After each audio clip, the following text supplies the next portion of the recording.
Hey everybody, it's Leah Ruppel here from Straight Up Coaching, and this is an episode of Mind Body Movies.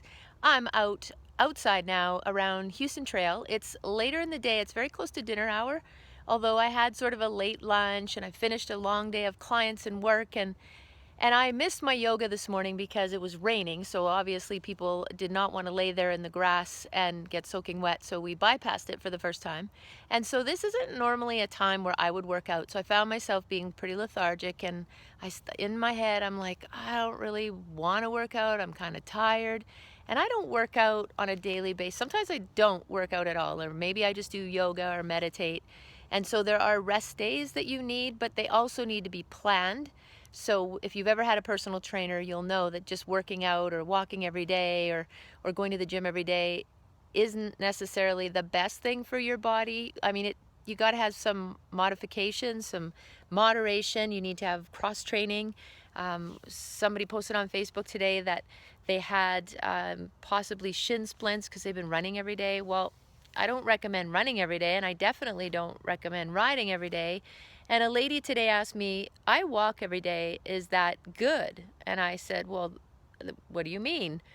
Yes, it's good in that it's health enhancement, but she hasn't noticed any changes in her body and she hasn't noticed her fitness level improve, et cetera, et cetera. So I said, usually it's better for your dog than it is for you. However, having said that, yes, of course, every day that you move your body and every day that you take the time to get your headspace relaxed and to be outside and to get fresh air and just get the toxins out of your body. It keeps you regular, it keeps bowel movements regular. If you're not a regular, bowel mover, you need to make sure that you're eating your greens and you're moving your body. But on another note, getting back to the exercise part, there has to be moderation and there has to be some influx of different activities that actually challenge you a little bit more. There's a lot of mosquitoes here if you're wondering why. Geez, hopefully there's no bears out here in nature. Maybe should bring my bear spray. And mosquitoes are about as big as bears right now. It's crazy here in Fort Langley. Anyway, going back to the exercise, what I would suggest is if you have never hired a trainer, hire a trainer, somebody that's close to you, somebody that is skilled. It's just like coaching. You want to hire somebody that knows what they're talking about. I mean, I'm a little bit frustrated in our industry.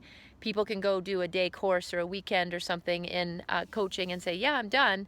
That's not it. Like, you have to be able to, like any other profession, there has to be some sort of qualifications or years of experience or certifications that somebody has done something. They can't just call themselves a trainer or call themselves a coach. And you really want to hire experts in whatever field. You want to get a kitchen reno done, you're not going to hire a fashion designer. And if you want to know what's best for your eating and your exercise, you're going to hire a trainer who has experience. And that just makes sense. And so there's a lot of miscommunication out there, or there's lots of myths about what to do, what to eat, and I get it. It's confusing. I've spent over 30 years just trying to master what's going on, and I've been making changes even for myself as time goes on. So now that I'm 50, I have to make some changes in what I eat. And so I pass these things off to my clients. So a majority of my clients now are between 40 and 60. And why is that? Well, probably because that's where I'm focusing a lot of my attention and a lot of my research, and also a time where people are starting to give up some of the things that they used to do, where they're not active at all. And I can't stress enough how important it is to keep your body moving.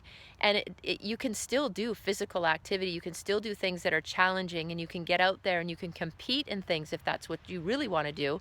But you got to do it properly. It's not just, I'm going to go out and go for a run and go out for, a 10K run once in a while, because you're just going to hurt yourself. And it's not about hurting yourself. It's about up-leveling your life, being happy, healthy, and fit mentally, spiritually, physically, having, happy relationships and just feeling better and more productive at work. I mean, it is about how to take care of ourselves.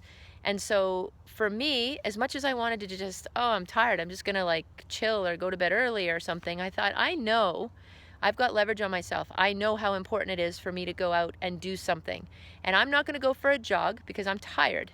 And I know that this isn't the best time for me to do that. And in order to get up and go for my ride tomorrow morning, because people are waiting to be part of that happy, healthy, and fit adventure club, I got to make sure that I am not overdoing it and that I'm fatiguing my muscles with less than 12 hours to recuperate. So again, a little bit of training jargon, but it's important to know exactly what you're doing. You don't need to work out a lot.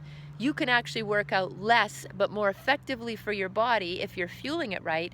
And this is exactly what I do every single day for people. And so the excuses of I don't have an hour to go work out, or the gym's too far away, or I don't know what to do, or it's excuses. We just got to get on top of things and not let ourselves sit back and do nothing, because that causes more stress. That causes more anxiety when you don't do anything. These mosquitoes are like, I feel like I'm flypaper. Anyway, this is probably the worst place to be standing.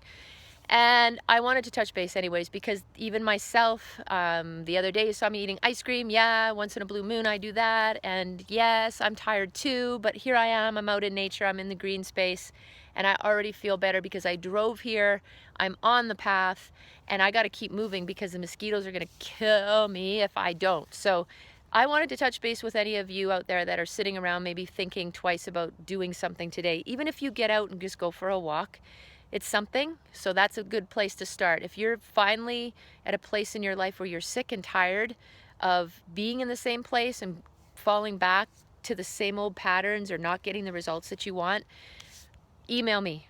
Email me at straightupcoaching@gmail.com and let's talk. Let's have a strategy session. You can book strategy sessions directly online on my website. So if you need some help, you need some guidance, please reach out and do that. And then we'll just work together and get you out there doing something and figure out what it is that makes you happy, healthy, and fit, but also gets the best out of the time that you do spend without wasting a lot of time and without having to think, oh, I got to do this again. So that's it for now. We'll talk to you soon on the next Mind Body Movie. Have a wonderful afternoon. It's Saturday, and we'll see you tomorrow. Bye.